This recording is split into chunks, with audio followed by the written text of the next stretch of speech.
आज का हमारा टॉपिक है प्रोस्टेक्टोमी, जिसमें हम पढ़ेंगे definition, indication, Contra indication, site of incision, types को भी पढ़ेंगे। फिर उसके बाद हमें कॉम्प्लिकेशन, उसके बाद मैनेजमेंट को देखेंगे। ठीक है, तो सबसे पहले हम डेफिनेशन देख लेते हैं। क्या डेफिनेशन होता है इसका?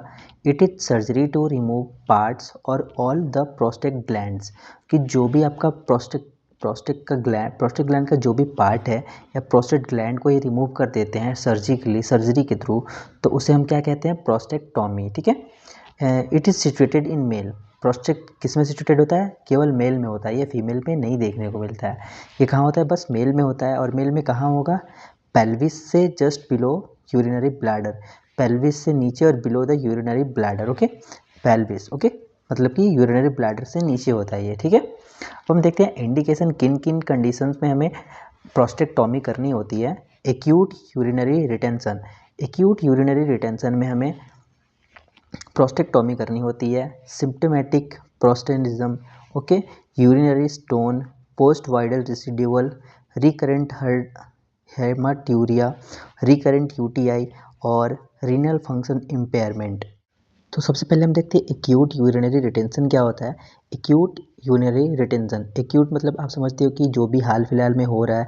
यूरिनरी रिटेंशन मतलब कि आप यूरिन को मतलब आउट कर रहे हो, तो आपके ब्लैडर में जो भी होल्ड हो पा रहा है उसी को हम लोग क्या बोलते हैं? Urine, acute urinary retention. मतलब कि आप जब भी यूरिन आउट करने जाते हो, वॉइड करने जाते हो, तो आपके ब्लैडर में अगर जितना भी अमाउंट बच रहा है उसी को हम लोग क्या बोलते हैं? Acute urinary retention. ठीक है, और सिम्टोमेटिक प्रोस्टेटिज्म, ठीक है, मतलब प्रोस्टेट ग्लैंड में जो भी सिम्टम देख रहे हैं, इन्फ्लामेशन, स्वेलिंग, पेन वगैरह, उसी को हम लोग सिम्टोमेटिक प्रोस्टेटिज्म बोल देंगे। ठीक है, और ब्लैडर स्टोन, ब्लैडर में अगर कोई स्टोन हो गया है, यूरिनरी ब्लैडर का बात हो रहा है यहाँ पे, उसमें स्टोन हो गया है, उसकी वजह से भी हमें ये करने पड़ता है। ओके, पोस्ट वाइडल रेसिड्यूअल, अगर हम यूरिन होल्ड नहीं कर पा रहे, यहाँ पे आप देखा था पर सबसे ऊपर पहले पढ़ा था कि एक्यूट यूरिनरी रिटेंशन। ठीक है, तो जो अमाउंट इसमें बच जा रहा था, मानो आपका 60 ml बच जा रहा है। ठीक है, 60 ml बच जा रहा है। ठीक है, तो पोस्ट वाइडल रेसिड्यूअल, तो ये जो ml बच रहा है ना, मतलब आपको वाइड करने के बाद जो भी जितना भी अमाउंट बच रहा है उसी को हम लोग क्या बोल देते हैं? Post wide residual. ओके, उसके बाद क्या है?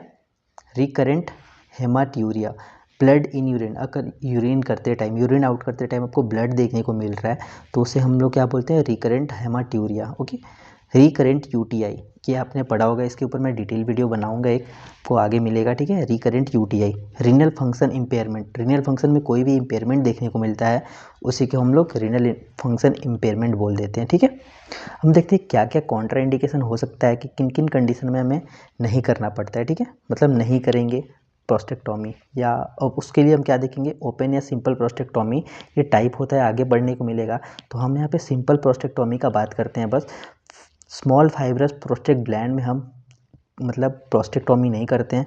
प्रीवियस प्रोस्टेक्टोमी, अगर पीछे इससे पहले भी अगर प्रोस्टेक्टोमी हुई हो तो उसमें हम फिर से प्रोस्टेक्टोमी नहीं करते हैं। और प्रीवियस पेल्विक सर्जरी, पेल्विस में कोई भी सर्जरी हुई हो, ठीक है, एब्डोमिनल एरिया में कोई भी सर्जरी हुई हो, पेल्विस से या पेल्विस एरिया में कोई भी सर्जरी हुई हो, उस केस में हमें प्रोस्टेक्टोमी नहीं करनी है। Any condition of prostate cancer, मतलब एनी टाइप ऑफ कोई भी प्रोस्टेट कैंसर हो रहा है तो हमें उसमें सिंपल या फिर ओपन सर्जरी प्रोस्टेक्टोमी की नहीं करनी है। ठीक है, हम देखते हैं साइट ऑफ इंसिजन, क्या क्या साइट ऑफ इंसिजन होने वाला है, कैसे कैसे इंसिजन देते हैं। An upside down U shaped incision will be made in the perineal area. Okay, perineal area क्या होता है? Between the scrotum and the anus. ठीक है, यहाँ पे हम लोग साइट ऑफ इंसिजन हो गया है। ठीक है, आप इसका नोट्स क्लियर कर सकते हो, नोट्स बना के चलते हो एक साथ। और इसका टाइप्स देख लेते हैं।